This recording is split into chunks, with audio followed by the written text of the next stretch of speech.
नाज़रीन ग्रामी, अफगानिस्तान में दरियाफ्त होने वाले लिथियम के ज़खायर हों या चाइना की मदद से क्रूड ऑयल की तलाश, अफगानिस्तान ने तमाम दुनिया को वरता हैरत में डाल रखा है। लेकिन आज हम इस बारे में बात नहीं करेंगे, बल्कि आज हम आपको तालिबान के एक ऐसे मेगा प्रोजेक्ट के बारे में बताएंगे जिसकी मदद से न सिर्फ वो अपने मुल्क को दुनिया की बड़ी ताकत बनाने में कामयाब हो जाएंगे, बल्कि इसके जरिए अब वो तमाम दुनिया को बदलने का इरादा भी लगते हैं। एक ऐसा प्रोजेक्ट जो ना सिर्फ अफगानिस्तान में तरक्की के नए दरवाजे खोलेगा, बल्कि एशिया की तकदीर बदल कर रख देगा। हम बात कर रहे हैं अफगानिस्तान के कोश टीपा कैनाल प्रोजेक्ट की, जिसके बारे में जानकर तमाम दुनिया हैरान है कि 50 साल तक जंग की तबाहकारियों से मुतासिर होने वाला मुल्क आखिर कैसे इतने वसाइल रखता है कि वो इतने बड़े प्रोजेक्ट को बगैर किसी की मदद के मुकम्मल करने में कामयाब हो जाए। तो नाजरीन, बरसों से गरीबी, भूख और जंग में घिरा अफगानिस्तान दुनिया की सबसे पहली और बड़ी मसनूई नहर बनाने जा रहा है। 285 किलोमीटर लंबी और 500 फुट चौड़ी इस नहर का नाम टीपा कैनाल है, जो अफगानिस्तान की तकदीर बदल देगी। इस नहर को बनाने के लिए अफगानिस्तान की हुकूमत ने किसी से कोई मदद नहीं ली, ना ही कोई इक्विपमेंट, ना ही कोई इंजीनियरिंग टीम। चंद दिन पहले तक तकरीबन 100 किलोमीटर तक इस नहर की खुदाई हो चुकी थी। लेकिन सवाल यह पैदा होता है कि अफगानिस्तान को इतनी बड़ी नहर बनाने की जरूरत क्यों पेश आई। अफगानिस्तान को एक मुकम्मल लैंड लॉक कंट्री कहा जाता है, क्योंकि इसके किसी हिस्से के साथ कोई समंदर नहीं लगता।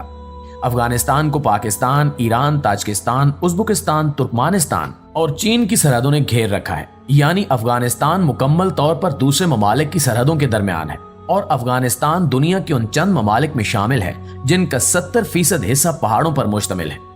इस मुल्क की 80% पानी की सप्लाई कोए हिंदू कश के सिलसिलों से आती है। अफगानिस्तान में 4 बड़े दरिया हैं जिनसे इसे पानी मिलता है, लेकिन ये चारों दरिया अफगानिस्तान के पानी की जरूरतों को पूरा करने के लिए नाकाफी हैं। यही वजह है कि अफगानिस्तान हमेशा से पानी के मसाइल का शिकार रहा है।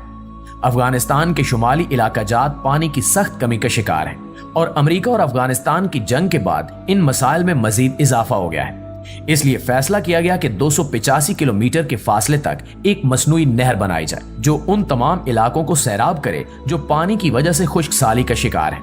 लिहाजा इस मंसूबे की मदद से 5.5 लाख एकड़ खुश्क और बंजर रकबे को लहलहाते हुए सरसब्ज खेतों में बदल दिया जाएगा, जिसमें गेहूं, गंदम, चावल और दूसरे अनाज उगाए जाएंगे। अगले 2 सालों में अफगानिस्तान इस कैनाल की मदद से न सिर्फ अपने मुल्क की जरूरियात के लिए गंदम और दूसरा अनाज उगा सकेगा, बल्कि 50% गंदम दूसरे मुल्कों को एक्सपोर्ट करने के काबिल भी हो जाएगा।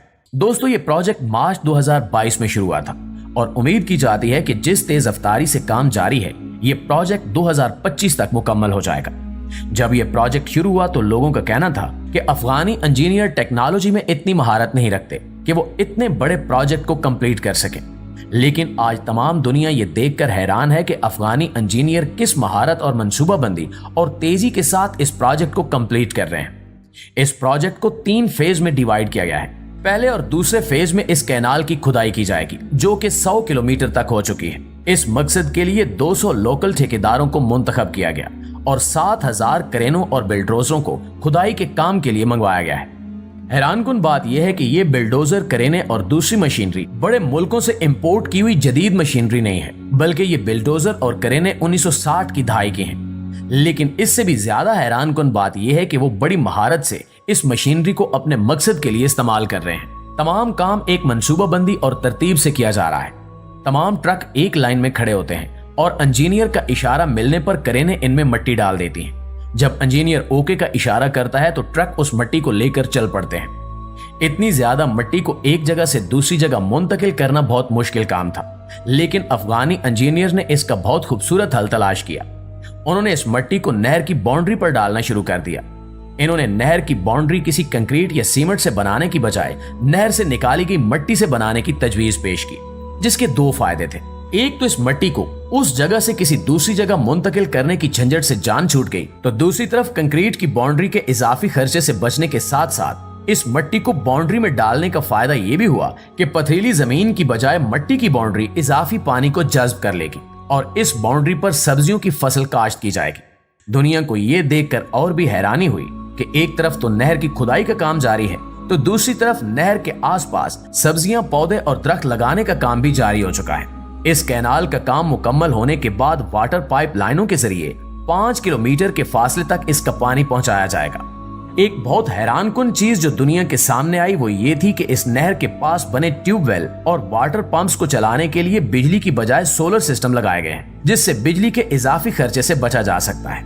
इस प्रोजेक्ट को लेकर मुख्तलिफ लोगों ने बहुत प्रोपेगेंडा किया। कुछ लोगों का कहना था कि अफगानी इंजीनियर्स में इतनी महारत और टैलेंट नहीं है कि वो ऐसे प्रोजेक्ट को हैंडल कर सके।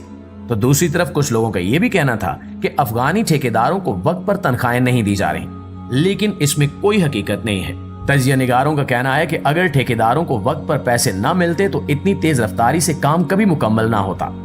ये प्रोजेक्ट अफगानिस्तान में तरक्की और खुशहाली के लिए एक संगे मील की हैसियत रखता है, जिसकी मदद से तालिबान खुश्क और बंजर इलाकों को सरसब्ज और लहलाते हुए खेतों में तब्दील कर देंगे। अफगानिस्तान चंद सालों में भूख और अफलास से मुकम्मल तौर पर खलासी हासिल कर लेगा। इनके मकामी लोग भी हुकूमत के इस इकदाम से बहुत ज्यादा खुश हैं, क्योंकि इसकी वजह से इनके खेत सैराब होंगे और वो मुआशी तौर पर खुद कफील हो जाएंगे, बल्कि दूसरे ममालिक को भी बड़ी मिकदार में अनाज एक्सपोर्ट करने के काबिल हो जाएंगे, जिससे कसीर तादाद में ज़र मुबादला कमाया जाएगा, जो कि अफगानिस्तान के दीगर बड़े प्रोजेक्ट्स पर खर्च किया जाएगा। इसके अलावा ये भी कहा जा रहा है कि अगर इसी तेज रफ्तारी से अफगानिस्तान में काम होता रहा तो उम्मीद की जा रही है कि आने वाले चंद सालों में अफगानिस्तान एक बड़े ज़रई मुल्क की हैसियत से दुनिया के नक्शे पर उभर कर सामने आएगा। दुनिया के तमाम वो ममालिक जहां अनाज की फसलें काश्त नहीं की जाती, वो अफगानिस्तान से अनाज हासिल करने पर मजबूर होंगे और 4 सालों में अफगानिस्तान दुनिया की बड़ी ताकतों के हमरा खड़ा हुआ नजर आएगा। एक ताकतवर और मुआशी तौर पर खुद कफील मुल्क होने की वजह से आलम इस्लाम के लिए भी मुआविन और मददगार साबित होगा। दुनिया देखेगी कि कैसे तालिबान जंग से जलते हुए शिकस्ता हाल अफगानिस्तान को खूबसूरत और सरसब्जो शादाब लहलाते हुए अफगानिस्तान में बदल देंगे। अफगानी तालिबान ने ना तो जंग के बाद अपने हालात का रोना रोया और ना कशकौल लेकर IMF के पास $1 अरब का कर्जा लेने पहुंचे, बल्कि इन्होंने मर्दाना वार अपने हालात का मुकाबला किया और अपने मौजूदा वसाइल को अच्छे तरीके से इस्तेमाल करते हुए अपने मुल्क को तरक्की की राह पर गामजन किया। इन्होंने ना तो मॉडर्न और तरक्की याफ्ता होने के लिए दीन से दूरी इख्तियार की और ना ही करप्शन के जरिए बैरून ममालिक में अपने अकाउंट्स खोले, बल्कि पूरी दुनिया ने देखा कि इन्होंने कम वसाइल के साथ इंतहाई कलील मुद्दत में अपनी आवाम की भलाई के लिए काम किया। हम जहां एक तरफ अफगानी इंजीनियर्स को महारत और जिद्दत से पुरानी मशीनरी के साथ मुनज़्ज़म तरीके से काम करते हुए देखते हैं, तो दूसरी तरफ नमाज के वक्त इंजीनियर्स और कारीगरों को तपते हुए बंजर इलाकों में अपने खुदा के आगे सजदा रेज होते हुए भी देखते हैं। सोचने वाली बात यह है कि हम जानते हैं कि अल्लाह ताला ने पाकिस्तान को बेबहा कीमती खजानों से नवाजा है, तो क्या हमारे पास वसाइल की कमी है या फिर अफरादी कुव्वत की? फिर हम क्यों कशकौल लेकर IMF से कर्जे की भीख मांगने चले जाते हैं? बकौल अल्लामा इकबाल कि खुदा ने आज तक उस कौम की हालत नहीं बदली, न हो जिसको ख्याल अपनी हालत खुद बदलने का।